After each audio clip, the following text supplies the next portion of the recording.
এক আলেম যখন আরেক আলেমকে জাহেল বলে, পাগল বলে, মাতাল বলে, বলে গাঁজা খাইয়া স্টেজে উঠছে।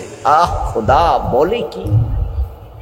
এমন দুর্ভাগ্যে জাতি যা আলেম ওলামারা পর্যন্ত মাহফিলে বইয়া অন্য হুজুরের বিরুদ্ধে কথা বলে, ঠিক না? নাম দৌড়া দৌড়া কয়, এবং এমন স্পিরিটে কয় মনে হয় উনি জেহাদে নামছে। একবারে নাম ধরে ধরে অমক হুজুর, তমক হুজুর, এই করছে, ওই করছে, অমক কাফের, অমক শেষ, অমক মুশরিক হয়ে গেছে। নাম ধরে ধরে আরেকজন আলেমের বিরুদ্ধে কথা বলছে।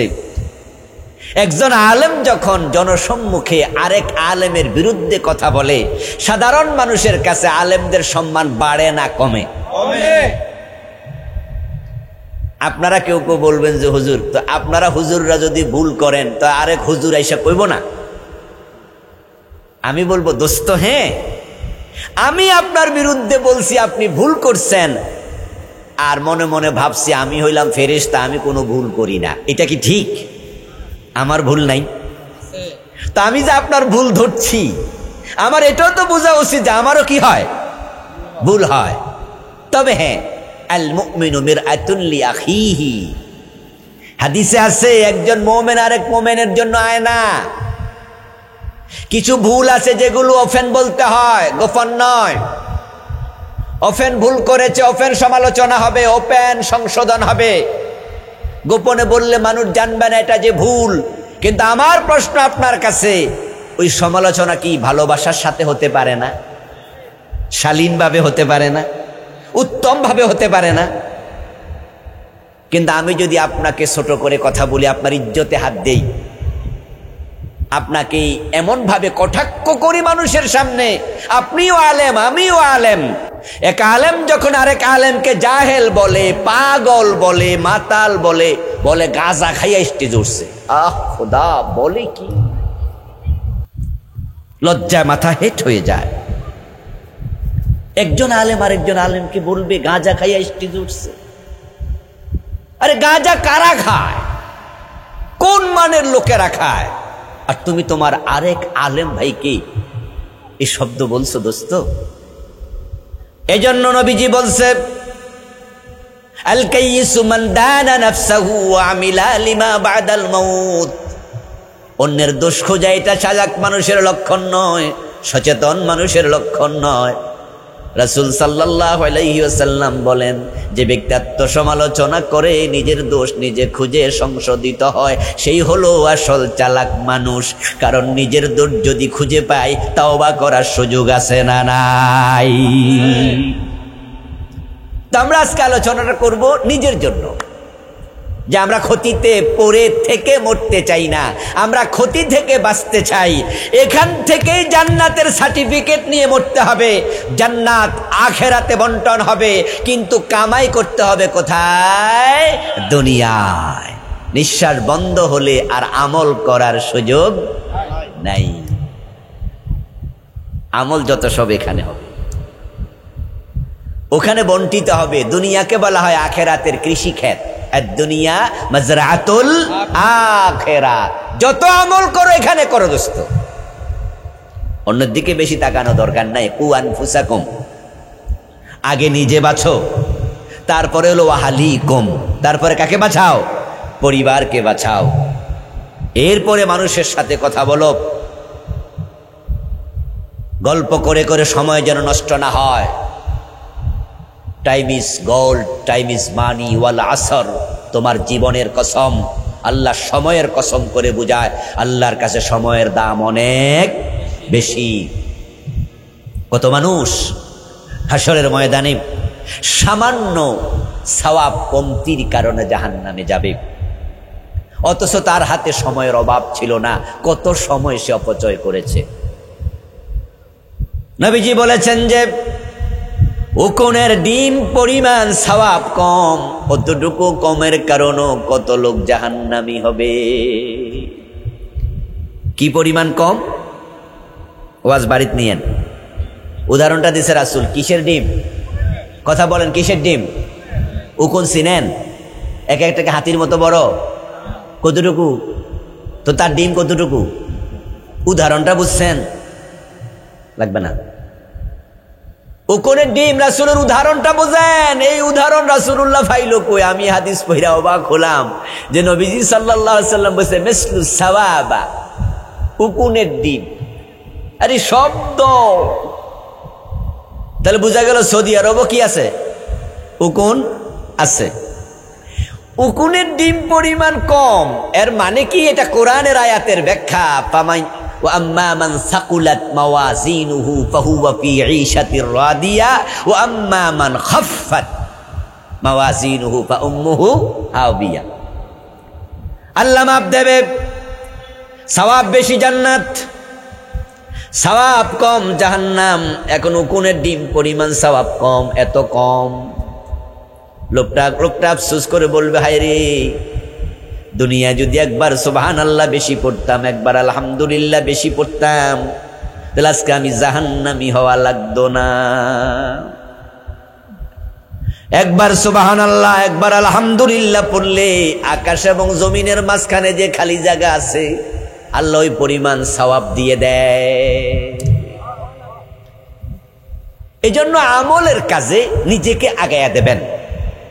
4টি কাজ। 1 নাম্বার কাজ ঈমান। 1 নাম্বার কি? এখানে আমার সামনে যারা আছেন সবার ঈমান আছে? আলহামদুলিল্লাহ, আমরা আশাবাদী, আমাদের ঈমান আছে। আচ্ছা, ঈমান যে আছে কেমনে বুঝলেন? এটা বুঝার আসলে কি থার্মোমিটার, বেরোমিটার, স্পিরিটাল স্কেল আছে? কেমনে বুঝলেন? কালেমা পড়ছেন তাই? আচ্ছা, কালেমা পড়লে যদি ঈমান আছে এটা প্রমাণিত হয়, তো আব্দুল্লাহ ইবনে উবাই কি কালেমা পড়ে নাই? নাম শুনেছেন তার? মুনাফিকদের নেতা ছিল। সে কালেমা পড়েছে স্বয়ং নবী মুহাম্মদ সাল্লাল্লাহু আলাইহি সাল্লামের হাতে হাত রেখে। কিন্তু আব্দুল্লাহ ইবনে উবাই কি মুমিন না মুনাফিক? জান্নাতি না জাহান্নামী? সফল না ব্যর্থ? তো কালেমা তো রাসূলের হাতে পড়েছে। আমাদের বাংলাদেশে একদল লোক আছে, তাদেরকে আমরা বলি কাদিয়ানি। আপনারা কি নাম শুনেছেন? আচ্ছা, কাদিয়ানিরা মোমেন না কাফের? কালেমা পড়ে না? কাদিয়ানিদের মসজিদের ইমাম কি আত্তাহিয়াতুতে কালেমা পড়ে না?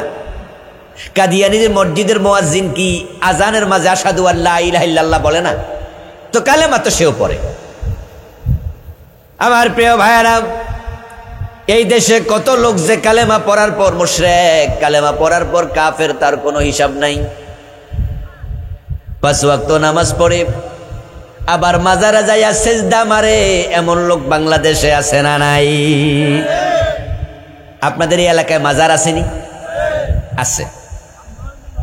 শোনেন, আমি কিন্তু মাজার বিরোধী লোক না, কারণ মাজার অর্থ হলো জিয়ারতের জায়গা। তো শরীয়তে জিয়ারত জায়েজ আছে কিনা? তো জিয়ারত তো সুন্নাত। আপনি একটু মনোযোগ দিয়ে শোনেন, মাজারে যিনি শুয়ে আছে তাকে আমি চিনিও না।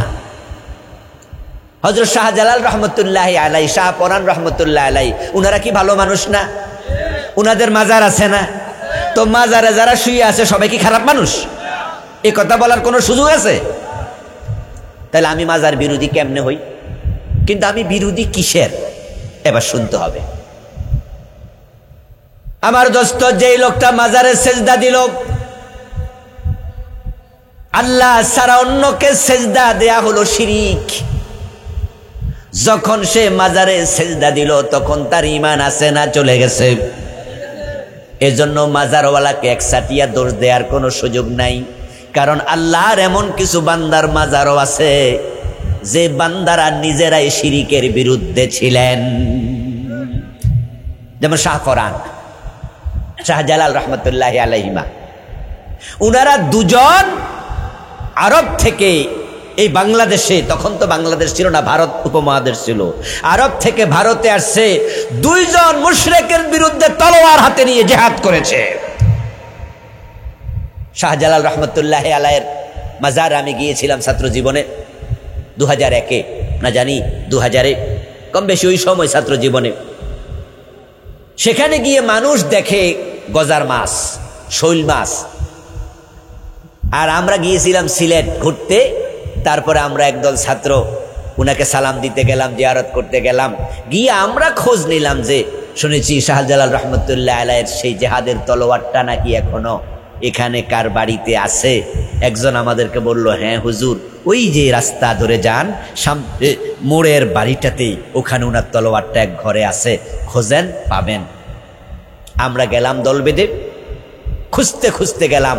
ফজরের পরের ঘটনা, সূর্য উঠেছে, গিয়ে দেখি এক ভাই ওখান দিয়ে হেঁটে যাচ্ছে। জিজ্ঞাসা করলাম যে শাহজালাল রহমতুল্লাহ আলাইহির তলোয়ারটা কোন ঘরে? বলল এই ঘরে। ঘরের দরজা নক করলাম, এক লোক জেগে উঠলো, এরকম করে মুখতেছে চোখ, এর মানে ঘুম থেকে উঠছে। আমরা বললাম, এই ভাই ফজরের নামাজ পড়েন নাই?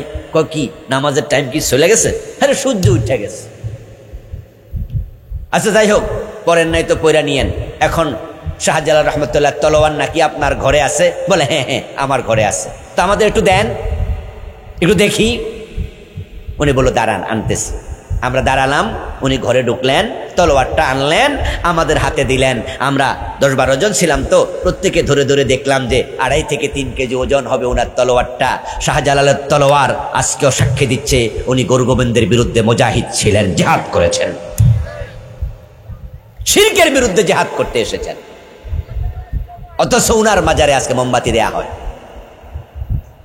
উনার মাজারে আজকে সেখানে কত রকমের মানত হয়। শাহপরান রহমতুল্লাহ আলাই, উনার কবরে পড়ে গেলাম একটু দূরে, উঁচুতে একটু টিলার উপরে উনার কবর, উনার মাজার। উপরে উঠে দেখি সেজদায় পড়ে আছে এক লোক। শাহপরান রহমতুল্লাহ আলাই শিরকের বিরুদ্ধে জিহাদ করেছেন, আজকে উনার কবরে সেজদা চলছে। ও মুসলমান, তোমরা যারা কালেমা পড়ো, রোজাও রাখো, নামাজও পড়ো, কিন্তু পীরের পায়ে মাজারে গিয়ে সেজদা দেও, তোমাদের ঈমানটার নাই। ওয়ামা ইউমিনু আকসারুহুম বিল্লাহি ইল্লা ওয়া হুম মুশরিকুন। আল্লাহ কোরআন মাজিদে কথাই বলেছেন, তাদের মাঝে অসংখ্য লোক থাকবে যারা আল্লাহর উপর ঈমান আনার পরে আবার মুশরিক হয়ে যাবে। কত রকমের শিরিক বাংলাদেশে ঢুকেছে। ইমান 1 নাম্বার কাজ ইমান। ইমান বাঁচাইতে হলে 3টি কাজ ছেড়ে দিতে হয়। 1 নাম্বার কুফর করা যায় না, 2 নাম্বার শিরিক করা যায় না, 3 নাম্বার মুনাফিকি করা যাবে না। অন্তরে নেফাক থাকলে ইমান আর থাকে না। বাংলাদেশে এখন কুফরির অভাব নাই, শিরকের অভাব নাই, নেফাকের অভাব নাই। ক্ষতি থেকে বাঁচতে হলে এই 3টাকে ছেড়ে 1 নাম্বার ঈমানকে তুমি খাঁটি করো। আখলিস দীনাকা ইয়াকফিকাল আমালুল কালিল। ঈমান যদি খাঁটি হয়, আমল যদি সঠিক হয়, তাহলে আল্লাহ কম আমলের বিনিময়ে জান্নাত দিয়ে দিতে পারেন। আর ঈমানে যদি ভেজাল ঢোকে, 100 বার হজ করেও কোনো লাভ আর নাই। অথচ আমাদের ঈমান আজকে ভেজাল ঢুকে যাচ্ছে। নবীজি কথা বলেছেন যে এমন একটি জামানা আসবে, মানুষ জামাতের সাথে মসজিদে নামাজ পড়বে। ইয়াতি আলান নাসে জামান, একটা সময় আসবে, জামানা আসবে, ইয়াজতামিউনা ফিল মাসাজিদি লাইসা ফীহিম মুমিন। তারা মসজিদে জামাতের সাথে নামাজ পড়বে, কিন্তু একটারও ঈমান থাকবে না, সব বেঈমান হয়ে যাবে। নবীজি আবার বলছেন কিভাবে বেঈমান হবে, শোনো। قال رسول الله صلى الله عليه وسلم تكون بين الساعة فتن كقطع الليل المظلم يصبح فيها الرجل مؤمنا فيمسي كافرا ويمسي مؤمنا فيصبح كافرا। ওই জামানা আসবে যে জামানা কিয়ামতের আগে সূর্য ডুবলে যেমন আধার ডেকে আসে, কিয়ামতের আগে বিভিন্ন জায়গা থেকে ফিতনা বের হবে। ওই ফিতনার কারণে মানুষগুলো সকাল বেলায় মুমিন থাকবে, সন্ধ্যা বেলায় কাফের হয়ে যাবে। এমন কথা আপনি বলবেন যে কথার কারণে আপনি শেষ, এমন কাজ আপনি করবেন যে কাজের কারণে আপনি শেষ, ঈমান শেষ। কয়দিন আগে আমাদের বাংলাদেশের একজন বড় নেতা টেলিভিশনে তিনি সাংবাদিকদের প্রশ্ন উত্তর দিচ্ছিলেন, সাক্ষাৎকার দিচ্ছিলেন। সাক্ষাৎকার দেওয়ার সময় তিনি বলেছেন যে আমরা শরিয়া আইনে বিশ্বাস করি না। আচ্ছা, এমন কোন কথা কি আপনারা শুনেছেন বাংলাদেশে কেউ কইছে? শুনেছেন? শরিয়া আইনে বিশ্বাস করি না। আচ্ছা, এই কথা বললে মানুষের ঈমান যায় কিনা যদি এই প্রশ্ন করা হয়, তার উত্তর হবে নিশ্চিতভাবে ঈমান চলে যাবে। কারণ শরীয়ত আইনে বিশ্বাস করা ফরজ, আর ফরজ অস্বীকার করলে ঈমান থাকে না। মানুষেরা কুফরি করতে থাকবে, শিরিক করতে থাকবে, আস্তে আস্তে ঈমান চলে যাবে, নিফাক ডুববে। নেক আমল দ্বিতীয় শর্ত সফলতার জন্য। এখন নেক আমল কি? নেক আমল হচ্ছে রাসূল যা করতে বলেছে করো, যা ছাড়তে বলেছে ছাড়ো। রাসূল বলছে নামাজ পড়ো, আলহামদুলিল্লাহ নামাজ পড়বেন। নবীজি বলছে রোজা রাখো, রোজা রাখবেন। এবার নবীজি বলছে পর্দা করো, এখন পর্দা কি ধরবেন না ছাড়বেন? কিন্তু হাজী সাহেবের মেয়ে বোরকা ছাড়া কলেজে যায়, এমন হাজী সাহেব বাংলাদেশে আছে কিনা? 5 ওয়াক্ত নামাজ পড়ে নিজের যুবতী মেয়ে বোরকা ছাড়া স্কুলে যায়, এমন লোক নামাজি আছে কিনা? তো সে সকল ফরজ ধরছে না কিছু কিছু ছাড়ছে? এ ছাড়ার অধিকার আপনাকে কেউ দেয় নাই। আমি জানি না গ্রামে কালচারটা আসছে কিনা। শহরে দেখা যায় যে মেয়ে ইন্টারমিডিয়েটে পড়ে, SSC-তে পড়ে, ছেলে অনার্সে পড়ে, বাহিরের এক ছেলে বাসায় আসা প্রাইভেট পড়ায় 1 to 1। টেবিলের এই পাশে ছেলে বসে, ওই পাশে মেয়ে বসে, যুবতী মেয়ে। একটা যুবক ছেলের কাছে পড়তে দিয়েছে, পর্দার বালাই নাই। কান খুলে শোনো মুসলমান, যেখানে একজন নারী আর একজন পুরুষ থাকে বেগানা, সেখানে মাঝখানে থাকে শয়তান। যেই বাবা তার মেয়েকে পর্দা শিখায় না, সে বাবা দায়ুস। যে ভাই তার ছোট বোনকে পর্দা শিখায় না, সে বড় ভাই দায়ুস। যে স্বামী তার স্ত্রীকে পর্দা শিখায় না, সে স্বামী দায়ুস। আর নবীজি বলছেন আদ-দায়ুস লা ইয়াদখুলুল জান্নাহ, যারা দায়ুস হয় তারা জান্নাতে প্রবেশ করবে না। আরে ভাই, নিজের বউরে মোটরসাইকেলের পিছনে লইয়া তারপরে ঘুরে বেড়ায় বেপর্দায়, এমন কিছু স্বামীও আছে। এবং মোবাইল খুললে মাঝে মাঝে দেখা যায় ফেসবুকে বউয়ের সাথে স্বামী একসাথে ছবি দিচ্ছে। বেপর্দা বউয়ের সাথে স্বামী একসাথে ছবি দিচ্ছে, পুরা জাতিকে দেখাচ্ছে তার বউকে। হাসরের ময়দানে এই স্বামীগুলো দায়ুস হিসাবে উঠবে। শুধু বউয়ের কারণে কত স্বামী জাহান্নামী হবে তার কোনো হিসাব নাই। আপনি নামাজি, আপনি হাজি, আপনার মেয়ে বেপর্দায় চলার কারণে আল্লাহ যখন তাকে জাহান্নাম দেবে, তখন আপনি বলবেন যে আল্লাহ আমার মেয়েটা জাহান্নামী হলো। আল্লাহ বলবো তুমিও দাঁড়াও। আর মেয়ে বলবে আল্লাহ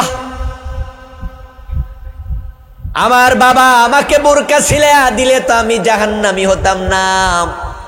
আমার বাবা আমাকে বোরকা ছিলাইয়া দেয় নাই, বরং বাবা নিজে মেয়েকে গানের স্কুলে ভর্তি করাইয়া নাচ শিখায়। এমন কিছু জালেম বাবা আছে না নাই? মেয়েদেরকে নিজে বাবা গানের স্কুলের সাথে করে নিয়ে যায়, নাটক করে, সিনেমা করে, মা সাথে নিয়ে যায়। আমি এমন বোরকাওয়ালা দাড়িওয়ালা বাবা দেখেছি, বোরকাওয়ালা মা দেখেছি, তা যুবতী মেয়ে অর্ধেক উলঙ্গ। কি রুচি! ওই মেয়ে আল্লাহর কাছে বলবে আল্লাহ আমি একা জাহান্নামে কেন যাব? আমার বাবা যদি আমাকে পর্দায় রাখতো আমি তো বেপর্দা হতাম না।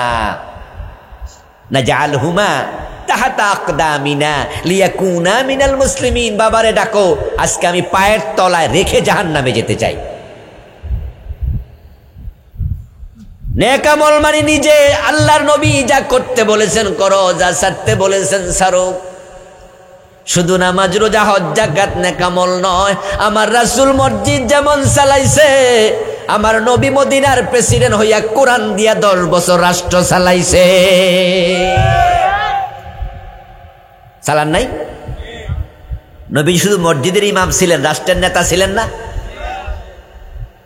এখন মসজিদে নামাজ পড়ার জন্য এত ইমাম, সব হুজুর প্রতিযোগিতা করে। দেখবেন যে হ্যাঁ, কোন মসজিদে যদি ইমাম চলে যায়, পরে ইন্টারভিউ নেয়, ইমাম নিবে একজন, হাজির হইছে 50 জন 60 জন, ঢাকা শহরে 100-150 হাজির।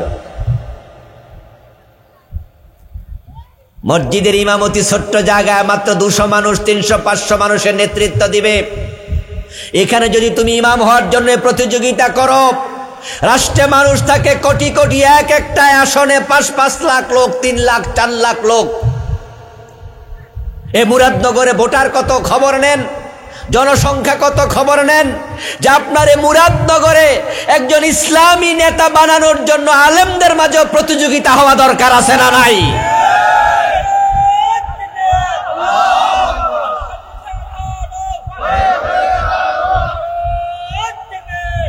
আমার প্রিয় ভাই, মসজিদের ইমামতির জন্য এত দৌড়াদৌড়ি, কিন্তু রাষ্ট্রের ইমামতির কি খবর? আমার রাসূল তো মসজিদেরও ইমাম, রাষ্ট্রেরও ইমাম। উনি মসজিদে নববীর খতিব ছিলেন, ইমাম ছিলেন। মদিনা রাষ্ট্র 10 বছর পরিচালনা করেছেন। তারপরে আবু বকর, ওমর, উসমান, আলী রাদিয়াল্লাহু তাআলা আনহুমা 4 খলিফা। লক্ষ্য করে দেখুন, তারা মসজিদেরও নেতা, তারা আবার সমাজেরও নেতা। ফারুক আজম ওমর তো অর্ধ পৃথিবীর প্রেসিডেন্ট ছিলেন। কবি নজরুল বলেছেন, অর্ধ পৃথিবী করেছ শাসন, ধুলার তখ্তে বসে, খেজুর পাতার প্রাসাদ তোমার বারে বারে গেছে খসে। হযরত ওমর তো অর্ধ পৃথিবীর প্রেসিডেন্ট, মসজিদের ইমাম, আবার দেশের নেতা। যদি বাংলাদেশে যারা নামাজ পড়ায় মসজিদে, তাদেরকে সমাজের নেতা বানাতেন, যারা সমাজের নেতৃত্ব দিচ্ছে তাদেরকে আবার মসজিদের ইমামের জায়গায় দাঁড় করাইয়া দিতেন, তাহলে দেশে এত অন্যায় থাকতো না। বিচারে কেউ ঘুষ খাইয়া বিচার উল্টাইয়া দিত না, ন্যায় বিচার প্রতিষ্ঠিত হয়ে যেত, সমাজে ন্যায় ইনসাফ আসতো। কিন্তু আমরা কি করেছি? আমরা নামাজ রোজাকে নেকামল মনে করছি। কোরআন দিয়ে, হাদিস দিয়ে রাষ্ট্র পরিচালনা করাকে আমরা অনেকে নেকামল মনে করি না। অথচ নবীজি সাল্লাল্লাহু আলাইহি ওয়াসাল্লাম যা করেছেন সেটা করার নামই নেকামল। নবীজি যেভাবে ঘুমাইছেন সেভাবে ঘুমানোর নামে ইবাদত। নবীজি সাল্লাল্লাহু আলাইহি ওয়াসাল্লাম যেভাবে খাইছেন সেভাবে খাওয়ার নাম ইবাদত, এটাই নেকামল। যদি আমরা কেউ ডান হাতে খাবার খাই, হালাল খাবার খাই এবং খাবার অপচয় না করে খাবার গ্রহণ করি, রাসূল বলেন হাত্তা তাজআলাল লুকমাতাল্লাতী ফি ইমরাতিকা, শুধুমাত্র গরিবকে দান করলে সাদাকা নয়, তুমি যদি তোমার স্ত্রীকে খাওয়াও, তোমার সন্তানকে খাওয়াও এবং হালাল খাবারটা নিজে সুন্নাহ তরিকা খাও, তাহলে প্রতিটা লোকমা ইবাদত হিসাবে গণ্য হয়ে যাবে। আপনি যখন ঘুমাতে যান, নবী সাল্লাল্লাহু আলাইহি সাল্লাম যেভাবে ঘুমাইছেন আপনি সেভাবে ঘুমান। বলুন তো, ঘুমানোর সময় ইসলামের কিছু নিয়ম আছে কিনা? ঘুমাবেন কোন কাতে? নবীজি ডান পছন্দ করতেন প্রত্যেকটা কাজে। ইউহিব্বুত তায়াম্মানা ফি আমরিহি কুল্লিহি হাত্তা তারাজ্জুলিহি হাত্তা তানাউলিহি। সাহাবী বলতেছে, নবীজি প্রত্যেকটা কাজে ডান দিক পছন্দ করতেন। ইভেন তিনি যদি চুল আশ্রাইতেন তাহলেও মাথার ডান দিকে আশ্রাইতেন। যখন জুতা পায়ে দিতেন তখনও প্রথমে কোন পা দিতেন? ডান তিনি পছন্দ করতেন। তাহলে খাইতেন কোন হাতে? আমরা খাবো কোন হাতে? কিন্তু না, বিভিন্ন ভিআইপি জায়গায় গেলে দেখি যে কি হাতে খায়, বাম হাতে চা খাচ্ছে, ডান হাত কোনো কাজে লাগে না, এমনি রেখে দিস। নবীজি বলছেন, তোমরা বাম হাতে খেও না, বাম হাতে খায় শয়তান। আপনি ডান হাতে খান, হালালটা খান, অপচয় না করে খান, আপনার খাওয়াটাও ইবাদত। ডান কাতে ঘুমান, ঘুমানোর সময় নির্দিষ্ট দোয়া আছে কিনা? পারেননি? আল্লাহুম্মা বিসমিকা আমুতু ওয়া আহইয়া, আল্লাহুম্মা কিনি আযাবাক ইয়াউমা তাবআসু ইবাদাক। আমরা তো ছোট্ট একটা দোয়া শিখেছি, ঘুমানোর সময় নবীজি থেকে অনেকগুলো দোয়া বর্ণিত আছে। নবীজি ঠিক ডান কাতে বিসমিল্লাহ পড়ে দোয়া পড়ে তিনি ঘুমাইয়া যেতেন। যদি আপনি এই চিন্তা নিয়ে ঘুমান যে আমি ফজরের আবার জামাতে নামাজ পড়ব, তাহলে মাঝখানে 5 ঘন্টা 4 ঘন্টা 6 ঘন্টা যা ঘুমাবেন পুরাটা ঘুম আল্লাহ নেক আমল হিসাবে লিখবে। প্রিয় ভাইরা, আপনার ব্যবসা নেক আমল। আমরা তো মনে করি শুধু মসজিদে গিয়ে সুবহানাল্লাহ আলহামদুলিল্লাহ পড়লে নেক আমল। না, আপনার রাজনীতি ইবাদত, আপনার ব্যবসা ইবাদত, আপনার কৃষি কাজ ইবাদত। আমার রাসূল কি ব্যবসা করেন নাই?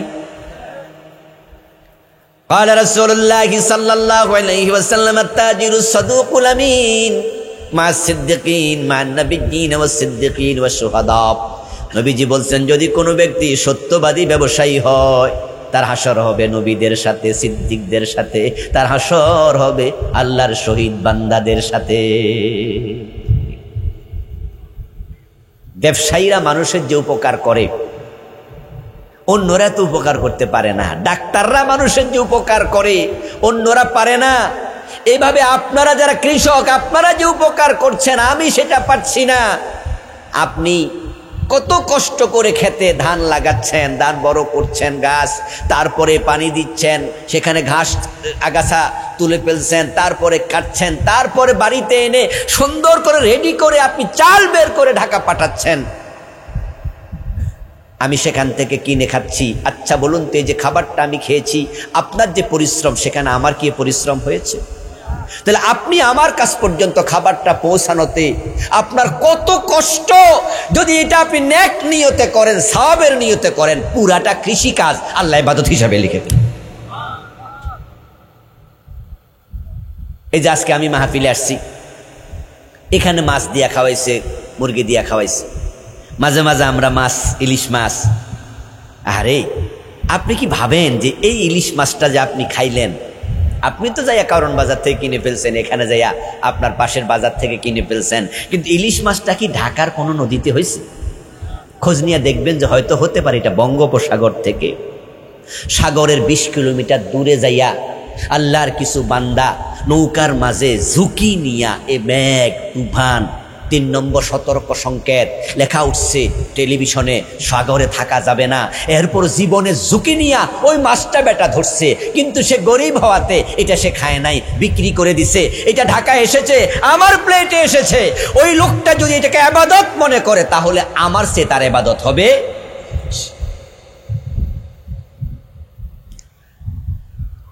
রমাদানের পরে কোনো কারণে আর দেশে থাকলাম না, ঢাকায় চলে গেলাম ঈদের পর। এখন ঢাকায় যাইয়া সকালবেলায় নাস্তা করব, পরিবারের লোকেরাও যায় নাই, টাকা পকেটে আছে, কিন্তু বাইরে সকালবেলা দেখি যে হোটেলগুলো নিয়মিত খোলা থাকে একটাও খোলা নেই। আচ্ছা, পকেটে টাকা থাকলে টাকা কি পানিতে চুবাইয়া খাওয়া যায়? এখন রুটি কই, আটা কই, বানানোর লোক কই? তখন আমি বুঝেছি এ দোকানদার শুধু দোকানদারি করে না, তারা মানুষের সেবা করে। আর মানব সেবার মতো উত্তম ইবাদত হতে পারে না। ইসলামী সমাজ কল্যাণ পরিষদ তারা মানুষের বাড়ি বানায়া দেয়, ঘর বানায়া দেয়, সেবা করে। কুনতুম খায়রা উম্মাতিন উখরিজাত লিন্নাস। আল্লাহ বলে তোমরা সৃষ্টির সেরা, তোমাদেরকে মানুষের কল্যাণের জন্য বানাইছি। নবীজি বলছেন, একটা কুকুর পিপাসিত হয়ে মরুদ্যানে একটু জিহ্বা বের করে হাঁপাচ্ছে, একজন পতিতা চরিত্রহীন মহিলা পাশ দিয়ে হেঁটে যাচ্ছে, কুকুরের দিকে চোখ পড়ল, দেখলো জিহ্বাটা বের করে কুকুরটা হাঁপাচ্ছে, খুব কাহিল হয়ে গেছে, কিন্তু কুফে নামবে, কূপ তো একবারে গভীর হয়, পারছে না।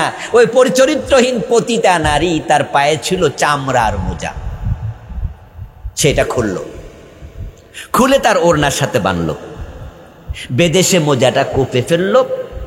এখন চামড়ার মোজা তো পানি বলল, সে তুলে কুকুরটার জিহ্বার মাঝে, মুখের মাঝে পানিটুকু দিল।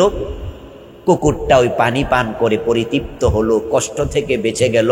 নবীজি বলছেন যে রহমানের রহমতের দরিয়ায় জোয়ার উঠে গেল। আল্লাহ তাআলা বলে, এই কুকুর তো আমি বানাইছি, যদিও এটা নিকৃষ্ট সৃষ্টি, সে তো আমার জিকির করে।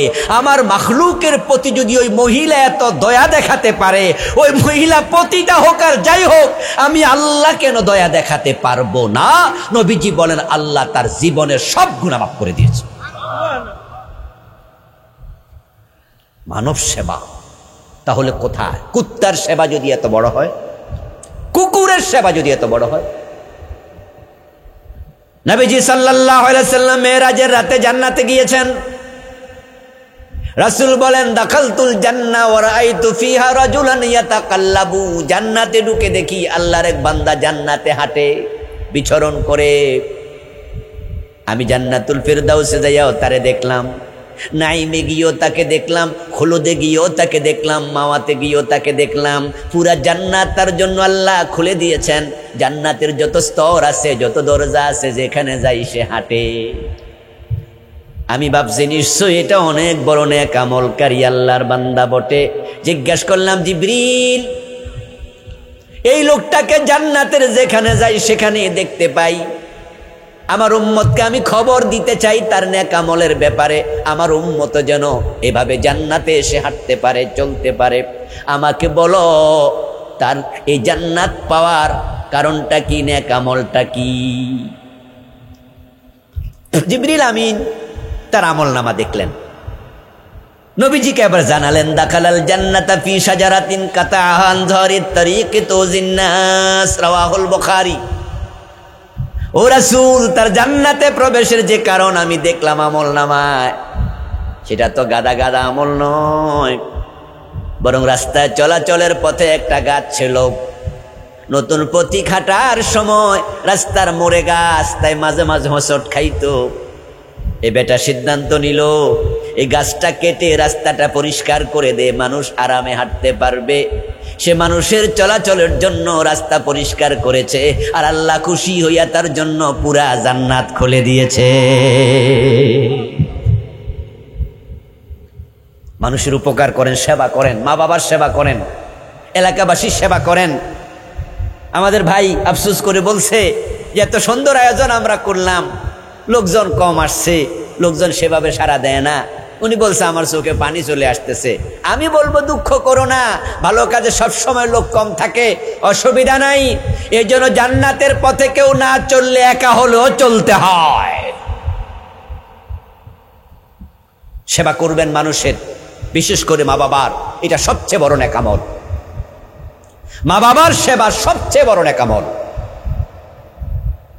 ইল্লাল্লাযীনা আমানু, পরেরটা কি, ওয়া আমিলুস সালিহাত। শুধু হজ করা নেক আমল না, শুধু জিহাদের মাঠে তলোয়ার হাতে নিয়ে দৌড়াইয়া যায় সেখানে শহীদ হওয়া নেক আমল না। মা বাবার সেবা কত বড় নেক আমল। নবীজি মেরাজের রাতেই আরেক ব্যক্তিকে জান্নাতে গিয়ে দেখেন সে কোরআন পড়ছে। قال رسول الله صلى الله عليه وسلم دخلت الجنة وسمعت فيها قراءة।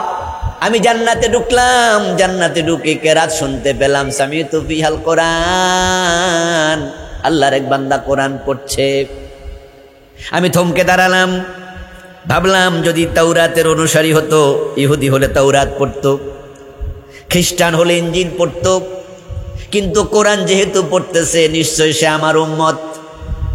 এখন তার ব্যাপারে আমি জানতে চাইলাম, জিবরিলকে বললাম, মান হুয়া, ও জিবরিল, আল্লাহর জান্নাতে আসলো, কোরআন পড়ার অনুমতি পাইল, কি সৌভাগ্যবান এই লোকটা কে? জিবরিল আমিন বলে, চিনেন নাই রাসূল, হুয়া হারেসা ইবনে নুমান, এটা আপনার সাহাবী হারেসা। সুবহানাল্লাহ পড়েন ভাইয়েরা। হুজুর আপনার সাহাবী হারেসা, অথচ হারেসা ইবনে নুমান তখনও ইন্তেকাল করেন নাই, সে এখনো দুনিয়াতে। নবী দেখতেছে জান্নাতে কোরআন পড়তেছে। হারেসা ইবনে নুমান রাদিয়াল্লাহু তাআলা আনহু জীবনী আমি পড়েছি। উনি মারা গেছেন হযরত ওমরের শাসন আমলে, মানে রাসূলের ইন্তেকালেরও আরো অনেক পরে মারা গেছে, কিন্তু রাসূল উনাকে মেরাজের রাতে দেখে কোরআন শরীফ পড়তেছে। কোথায়? কথা বলেন না ভাইরা, কোথায় পড়তেছে? মরেই নেই, কত বছর পরে মারা গেছে। নবীজি দুনিয়ায় ফিরে আসলেন, হারেসা ইবনে নুমানকে জিজ্ঞাসা করলেন, হারেসা, তোমাকে জান্নাতে কোরআন পড়তে দেখে এসেছি, তুমি এমন কি নেক আমল করো আমাকে একটু বলো। লুকায়া লুকায়া তুমি আল্লাহরে কেমনে এত খুশি করে ফেলছো বলো। হারেসা বিন নুমান রাদিয়াল্লাহু তাআলা আনহু তিনি বলছে, ইয়া রাসূলুল্লাহ, নেকামল তো আপনারা যা করেন, আপনি যা শিখাইছেন আমি এগুলাই করি, নামাজ পড়ি, রোজা রাখি, হজ করি, যাকাত দেই, আপনারা যা করেন আমরা যেমনি বলেন এগুলো করি। তবে হুজুর আমার একটা স্পেশাল নেকামল আছে যেটা সবার নাই। সেটা হলো আমার একজন বৃদ্ধা মা আছে যিনি নিজ হাতে খাইতে পারে না, একবারে বুড়া হয়ে গেছে। হুজুর আমি আমার মাকে নিজ হাতে খাওয়াইয়া দিই। নবীজির সাথে কথা বলছে। এর মাঝে কয়েকজন লোক আসছে, হারেস ইবনে নুমানের বাড়ির পাশের লোক, যারা উনাকে চিনে। তারা এসে আবার বলছে, ইয়া রাসূলুল্লাহ ইউতইমুহা বিয়াদিহি ওয়া ইয়াগসিলুহা বিয়াদিহি ওয়া ইয়াফলি রাসাহা বিয়াদিহি। হুজুর আমরা সাক্ষী দিচ্ছি এই হারেসা মারে নিজে গোসল করাই দেয়। মা বেশি বুড়া তো নিজে গোসল করতে পারে না, মাথার চুলগুলো আশ্রয়া দেয়, মারে নিজ হাতে খাওয়াইয়া দেয়।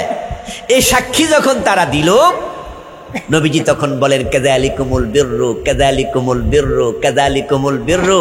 আমি বুঝেছি রে হারেসা, এটাই বিররুল ওয়ালিদাইন, তোমার মায়ের দোয়ার কারণে দুনিয়া থাকতে জান্নাত পেয়ে গেছো। আমি শুরুতে বলেছি আমরা ক্ষতি থেকে বাঁচতে চাই, ক্ষতির নাম জাহান্নাম। আমরা সফল হতে চাই, সফলতার নাম জান্নাত।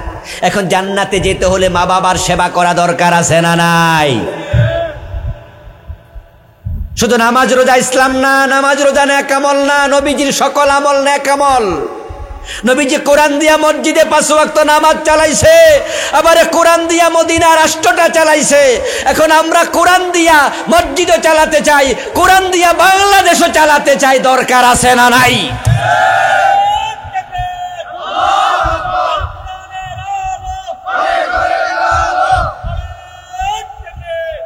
শোনেন, আল্লাহর জান্নাত পাওয়ার জন্য এটা করবেন। বাংলাদেশে মুসলমানের পার্সেন্টেজ কত? 92%। এই গত আদমশুমারিতে এটা ওরা আগে ছিল 90, এখন 2% বাড়ছে। 92% মুসলমানের দেশে ব্রিটিশ আইন চলা উচিত না আল্লাহর আইন চলা উচিত? আমরা তো মুসলমান, দেশটা তো আমাদেরই, দেশটা আমরাই চালাবো। গণতান্ত্রিক রাষ্ট্র হওয়ার কারণে এখানে বাই রোটেশন দেশ চলবে, কখনো আপনি কখনো আমি। একদল ক্ষমতায় থাকে না গণতান্ত্রিক রাষ্ট্রে, এটা হয় না। এখানে চেঞ্জ হয়। আমেরিকা কি চেঞ্জ হয় না? সবসময় কি একদল ক্ষমতা থাকে? ওখানে কখনো ডেমোক্রেট, কখনো আবার ওখানে কনজারভেটিভরা আসে। সিস্টেম এটাই। কিন্তু থিওরিটা হবে মসজিদ 200 বছর পুরাতন, ইমাম কিন্তু একজন ছিল না। 10 বছর, 15 বছর, 5 বছর, 150 বছর পরে মসজিদের ইমাম চেঞ্জ হয়েছে। কিন্তু মাগরিবের নামাজ কয় রাকাত? প্রিয় ভাইরা কথা বলেন না, কয় রাকাত? আচ্ছা এটা কি চেঞ্জ হয়েছে? ইমাম চেঞ্জ হয়, নীতি চেঞ্জ হয় না। মাগরিবের ফরজ চেঞ্জ হবে না, জোহর চেঞ্জ হবে না। আমরা যদি একমত হয়ে যাই 92% মুসলমান, এখানে চোর ধরে হাত কাটার আইন হবে, এখানে ডাকাত ধরলে সুরে দেওয়া হবে, এখানে জেনা করলে পাথর মারা হবে, এখানে মদ খাইলে 80 বেত লাগানো হবে। যেই দল আসে একই আইন মানবে, দেশে আর মদখোর থাকবে না, চুরি ডাকাতি থাকবে না, দেশটা সত্যি সোনার বাংলা হবে। রাজার চেঞ্জ হবে, নীতির চেঞ্জ হবে না। কিন্তু আমরা কি কোরআনের পক্ষে সবাই আসতে পারছি? তো জান্নাতের আশা করেন কেমনে? এত সোজা? বলবেন হুজুর কোরআন তো কিছু মানি। আল্লাহ তাআলা বলছে ফাতুমিনুনা বিবাদিল কিতাবি ওয়া তাকফুরুনা বিবাদ। তোমরা কি কোরআন মাজিদের কিছু মানবা, কিছু বাদ দিবা? আল্লাহ প্রশ্ন করতেছে। তাহলে আল্লাহ বোঝে যে কিছু লোক সুবিধাবাদী, তারা সব মানতে রাজি হবে না। ফামা জাযাউ মান ইয়াফআলু যালিকা মিনকুম ইল্লা খিজিয়ুন ফিল হায়াতিদ দুনিয়া ওয়া ইয়াউমাল কিয়ামাতি ইউরাদ্দুনা ইলা শাদ্দিল আযাব। কিছু মানবা, কিছু মানবা না। দুনিয়ায় আমি ইজ্জত সম্মান দেব না, আর মরার পরে জাহান্নামে ফেলে দেব, জান্নাতও দেব না। কিছু মান আল্লাহ পছন্দ করে না। ওযুর ফরজ কয়টা? এতগুলো মানুষ জবাব দিচ্ছেন না কেন? ওযুর ফরজ কয়টা? আচ্ছা আপনি যদি শীতের কারণে 3টা মানছেন, ঠ্যাং দুইছেন না, ওযু হয়েছে নি? শীত বেশি তো এই জন্য দুইছেন না। আরে এসব ওযু চলবো? ফজরের নামাজের ফরজ কয় রাকাত? 1 রাকাত ভালো করে পড়ে বাড়ি গেছেন গা, সওয়াব পাইবেন 50%, ঠিক না? কত কত পাইবেন? কেন আপনি অর্ধেক না পড়ছেন? এসব অর্ধেকা চলে না।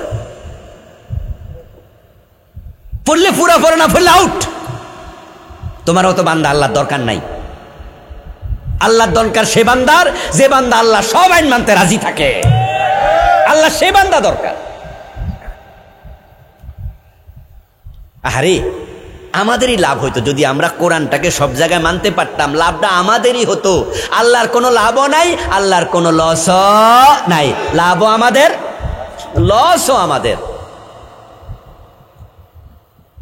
এই দেশে যদি কোরআনের আইনটা চালু করতে আমরা পারিতাম, সোনার বাংলা হইতে বেশি দিন লাগতো না। এই দেশের মাটির মতো এত উর্বর মাটি পৃথিবীর খুব কম দেশে আছে।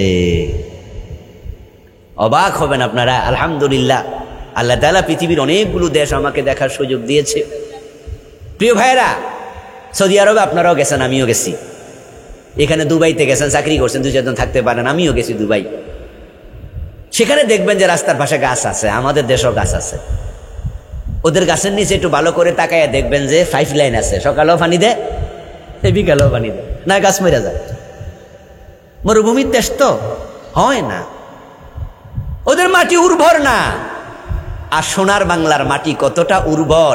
একটা আম খাইয়া তার বিচিটা ফালাই দেন, দেখবেন 6 মাস পরে নিজে নিজে গাছ হয়ে গেছে, নিজে নিজে গাছ হয়ে গেছে। আমেরিকা পৃথিবীর সবচেয়ে শক্তিশালী দেশ এবং ধনী দেশ, দুইটাই। অর্থনৈতিকভাবে তারা এগিয়ে আছে, শক্তির দিক থেকে এগিয়ে আছে। এই গত অগাস্টে আমি গিয়েছিলাম, কনফারেন্স ছিল নিউ ইয়র্কের পাশে পেনসিলভেনিয়াতে। 4 বার গিয়েছি, আল্লাহ আমাকে নিয়েছে কনফারেন্সে। একবার আমি গেছিলাম নভেম্বর মাসে। এখন তো আজকে তো মনে হয় মাস শেষ না, আগামীকালকে শেষ। না না, আজকে 31 তারিখ। ও আজকে 30, আচ্ছা, তাহলে আগামীকাল 31 নভেম্বর মাসে আমার প্রোগ্রাম ছিল। আমি 10 দিন ছিলাম নিউ ইয়র্কে। আমার ঠান্ডায় নাকের ভিতরে এমন সর্দি জমছে, টান দিয়ে দেখি রক্ত বের হচ্ছে। তো শীতে আমি অসহ্য হয়ে গেলাম। আমি বাংলাদেশি কয়েকজনটাকে জিজ্ঞাসা করলাম যে ভাই এত শীতে থাকেন কেমনে? আমারে মুস্কি হাসি দিয়ে বলতেছে, হুজুর শীত তো এখন আসেই নেই। বলে শীত আসবে ডিসেম্বরে, আপনি টের পাবেন। থাকলে সেখানে -10, -15, -20। ফ্রিজের ভিতরে যে বরফ জমে না, ওই ঠান্ডার সে আমাদের এখানে ঠান্ডা বাইরে যায়। তুষার পড়বে, রাস্তাঘাট বরফের নিচে চলে যাবে। এমন অঙ্গরাজ্য আছে 3 মাস 4 মাস বরফ থাকে, একবারে গাছপালা পর্যন্ত পাতা থাকে না। আমি বললাম তখন ওই 3-4 মাস খান কি, খাবারের অভাব হয়? বলে না, মোটেও না। রাষ্ট্র সব জমা করে রাখে। যদি বরফের কারণে দরজা খুলতে না পারে মানুষ, রাষ্ট্র মেশিন পাঠাইয়া, গাড়ি পাঠাইয়া দরজা খুলে দেয়, খাবার পৌঁছাইয়া দেয়। খাবারের অভাব হয় না। 3 মাস 4 মাস শীত থাকে, বরফ থাকে, খাবারের অভাব নাই। ফসল হয় না, ফল হয় না, গাছের পাতা থাকে না। আর আমার দেশে 12 মাস ফল ফসল হয়, এরপরও কত লোক খাইতে পায় না। কারণ ইনসাফ নাই, ন্যায় বিচার নাই। আমার দেশের নেতা এমন অনেক আছে যারা দেশের টাকা বিদেশ পাঠিয়ে দেয়। কানাডায় বেগম পাড়া বানাইছে, হাজার হাজার কোটি টাকা বাংলাদেশ থেকে তারা পাচার করে দিচ্ছে। মালয়েশিয়া, আমাদের মাত্র 8 বছর আগে তারা স্বাধীন হয়েছে। আমরা স্বাধীন হলাম 1971-এ, তারা স্বাধীন হলো 1963-তে। তারা আমাদের 8 বছরের সিনিয়র। এখানে মালয়েশিয়া শ্রমিক কাজে গেছেন, ঘুরতে গেছেন, কেউ আছেন, আমিও গেছি 12-14 বছর আগে, 4 দিন ছিলাম। ওদের দেশ আমাদের মতো না, উন্নত। জানেননি, আমাদের দেশ থেকে মানুষ চাকরি করার জন্য 20 জন লাইন ধরে, অথচ আমাদের 8 বছরের সিনিয়র মাত্র। ও দেশও কিন্তু খনিজ পদার্থ নাই, স্বর্ণের খনি নাই, তামার খনি নাই, দস্তার খনি নাই, কেরোসিন নাই, কিচ্ছু নাই। আমাদের মতো সামান্য সামান্য কিছু খনি আছে। আর উন্নত হওয়ার পিছনে সবটা নিজের দেশের অর্থকে কাজে লাগাইছে। কুয়ালালামপুরে নেমে দেখি টুইন টাওয়ার, এত উঁচু, টুপি হাতে নিয়ে চাইলাম, এত উঁচু, 50 তলা বিল্ডিং, ডজন ডজন। কিন্তু আমার বাংলাদেশে আমরা 50 তলা বিল্ডিং এখনো একটাও বানাতে পারি নাই। তারা উন্নত হলো কেমনে, আমরা কেন পারলাম না? কারণ তারা মাহাতির মোহাম্মদের মতো নেতা পেয়েছে, সৎ মানুষ, আর আমরা পেয়েছি কিছু বাটপাড়া সিটার অধিকাংশ নেতা দেশের টাকা পাচার করে। এস আলম গ্রুপ, ইসলামী ব্যাংকের 18টি শাখা থেকে তারা টাকা বিদেশে পাচার করেছে 80,000 কোটি। আচ্ছা, এর পিছনে কি রাষ্ট্রযন্ত্রের হাত ছিল না? অর্থমন্ত্রী কিছুই জানতো না? বাংলাদেশ ব্যাংকের গভর্নর টের পায় নাই? ওরা কি নাকে তেল দিয়ে ঘুমাইছিল? আমার বন্ধু, এখন যদি চুরি করে হাত কেটে দেওয়ার আইন করেন, দেশের টাকার লোপাট হবে না, আপনারাই লাভবান হবেন। এই যে মাদক আজকে যুব সমাজকে শেষ করে দিচ্ছে, মাদক বন্ধের জন্য ইসলামী আইনটা বড় দরকার। 80 বেতের আইন 6 মাস চালু করে দেখো, 6 মাসের ব্যবধানে মদ খাওয়ার সাহস আর কেউ করবে না। 80 বেত চালু করে দাও। আরে যারা 54 বছর ধরে দেশটা চালাচ্ছে তারা তো মাদকের বিরুদ্ধে কার্যকর পদক্ষেপ নেয়নি বললে চলে। একটা অফিস বানাইছে, এটার নাম দিছে মাদক নিয়ন্ত্রণ অধিদপ্তর।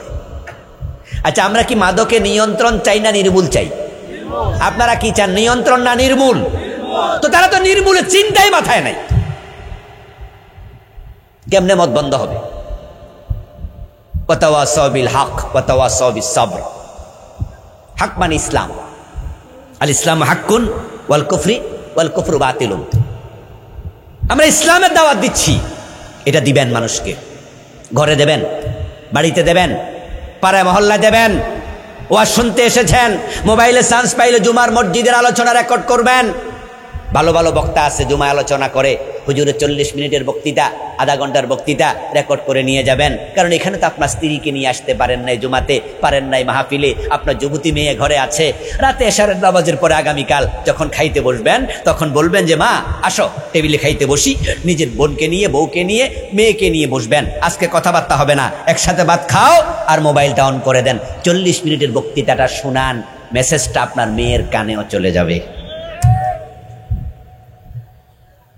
আপনার বউর কানে চলে যাবে। যখন ঘরে একটা ইসলামী পরিবেশ হয় তখন ইসলাম মানা সহজ হয়। আপনাকে যদি আপনার বউ হেল্প করে তাহলে আপনার দিন মানা সহজ হবে। আপনি বেতন পান মাসে 30,000 টাকা, 40,000 টাকা। এই টাকা দিয়ে সংসার চালাইয়া, বাচ্চা কাচ্চা পড়াইয়া, আসলে শহরে চলা খুব কঠিন। কারণ বাড়ি ভাড়ায় তো লাগে 12,000, 15,000, 20,000, তো 30,000 টাকা থাকে কি? কিন্তু বউ যদি আপনাকে বলে দেয়, দেখো আমরা আটার রুটি খাবো, আমরা সবজি খাবো, কিন্তু ঘোষ খাবো না। তোমার ইনকাম কম, আমরা এতে খুশি, কিন্তু আমাদেরকে খুশি রাখার জন্য তুমি ইনকাম করতে উপরই ঘোষ খাইবা, এই হারাম আমরা কিন্তু খাবো না। তাহলে ইসলাম মানা সহজ হয়ে যায় না? কিন্তু আপনি ঘরে যদি ইসলাম না পৌঁছান তাহলে আপনার বউ কিন্তু 1 লাখ টাকা বেতন পাইলো, সে বলবে হয় নাই, আরো দেও, আরো দেও। পাশের বাসার প্লাট, ওই ভাবি কিন্তু একটা নেকলেস কিনছে 2.5 ভরি স্বর্ণের ওজন। এখন বর্তমানে 2.5 ভরির দাম তো 5 লাখ টাকা। তা আপনি কয় লাখ টাকা বেতন পাইলে কুলাবেন? এই জন্য বলুন তো, ইসলাম মানার জন্য ঘরে ইসলামের প্রচার দরকার আছে কিনা? নিজের যুবক ছেলের কাছে ইসলাম ওয়াতাওয়াসাউ বিল হক ওয়াতাওয়াসাউ বিস সবর, ধৈর্যের প্রশিক্ষণ করবেন। এই 4টা গুণ অর্জন করলে জান্নাত মিলবে। আল্লাহ এই 4টা গুণ অর্জন করে আমাদের সকলকে জান্নাতে যাওয়ার তৌফিক দাও। সবাই বলেন আমিন। হাযা মা ইনদি ওয়াল ইলমু ইনদাল্লাহ আলাইহি তাওয়াক্কালতু ওয়া ইলাইহি উনীব। প্রিয় ভাইয়েরা, আমরা সংক্ষেপে দোয়া করে বিদায় নিতে চাই। মাহফিল কমিটির ভাইদের কোনো কথা থাকলে বলুন।